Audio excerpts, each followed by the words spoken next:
का तो यही है ना कि इनको सिर्फ वोट बैंक बना के रखना है। ऐसे समुदाय को मुसलमानों की बात करेंगे, बट जब रिप्रेजेंटेशन की बात आएगी तो रिप्रेजेंटेशन देंगे नहीं। उनको डरा के धमका के अपने साथ वोट बैंक रखना चाहेंगे। अरे जो लोग अभी तक चुनाव प्रचार में नहीं निकले, ये लोग बिहारियों की चिंता करेंगे।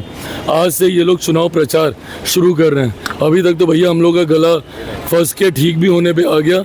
हम लोग इतना प्रचार कर चुके हैं। नमस्कार, वॉच न्यूज देख रहे हैं आप और मैं हूं आपके साथ तान्या सिंह। देखिए, बिहार की सियासत में महागठबंधन की ओर से मुख्यमंत्री और उप मुख्यमंत्री की घोषणा के बाद एक नई बहस छिड़ गई है।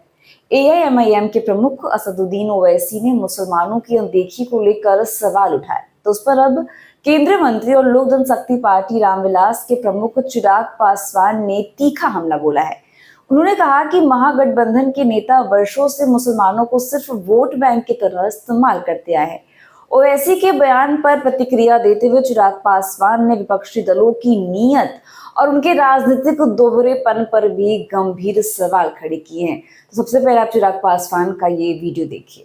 बात करने वाली कांग्रेस कुछ सीट ने कांग्रेस या राजद ने नहीं दिया, खुद को सीएम डिप्टी सीएम घोषित कर लिया। 13% राजद का वोट शेयर है और 2% सहनी का, 18% मुस्लिम का। दिक्कत तो यही है ना कि इनको सिर्फ वोट बैंक बना के रखना है। ऐसे समुदाय को मुसलमानों की बात करेंगे, बट जब रिप्रेजेंटेशन की बात आएगी तो रिप्रेजेंटेशन देंगे नहीं। उनको डरा के धमका के अपने साथ वोट बैंक रखना चाहेंगे।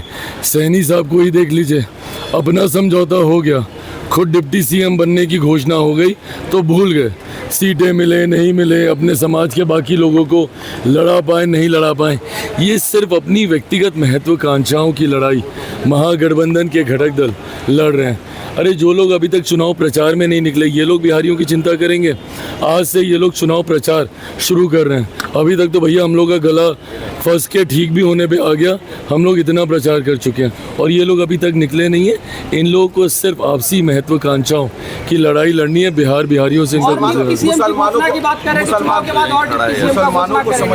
मुसलमानों को समझ जाना चाहिए कि क्या। अरे तो बिल्कुल मुसलमानों को समझना चाहिए ना भैया। कौन मुसलमानों की बात कर रही है? वही राजद है ना। 2005 में मेरे पिता ने कहा था ना कि भाई एक मुसलमान को आप मुख्यमंत्री बना दीजिए। क्यों नहीं बनाए थे बताइए? अगर इतने ही मुसलमान के हितैषी बने फिरते हैं, क्यों नहीं उस वक्त एक मुसलमान मुख्यमंत्री बना दिए थे? अगर उस वक्त बनाते तो सही मायनों में समझ में आता कि भैया इनका समर्पण है मुसलमानों के प्रति। पर ये कहेंगे कुछ, करेंगे कुछ, इनकी कथनी करनी में फ़र्क है। मुसलमान इनके लिए सिर्फ वोट बैंक है।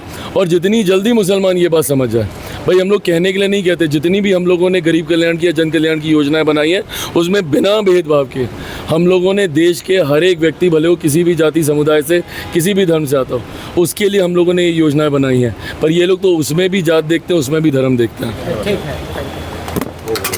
तो आपने देखा कि इस चिराग पासवान ने आगे ये भी कहा है कि महागठबंधन की राजनीति हमेशा मुसलमानों के वोट पर टिकी रही है, लेकिन उनके विकास के लिए कभी कोई ठोस कदम या फैसले नहीं उठाए गए हैं। उन्होंने उदाहरण देते हुए कहा कि यदि राजद ने अपने कार्यकाल में किसी मुस्लिम को मुख्यमंत्री बनाया होता तो आज हालात कुछ और ही होते। चिराग पासवान ने दावा किया है कि एनडीए सरकार सबका साथ सबका विकास की नीति पर चल रही है और किसी भी वर्ग के साथ भेदभाव नहीं करती। उनके मुताबिक सरकार की योजनाएं सभी नागरिकों के लिए समान रूप से है और यही असली सेक्युलरिज्म है। तो फिलहाल के लिए बस इतना ही। ऐसे अपडेट्स के लिए बने रहिए हमारे साथ, देखते रहिए वॉच न्यूज। धन्यवाद।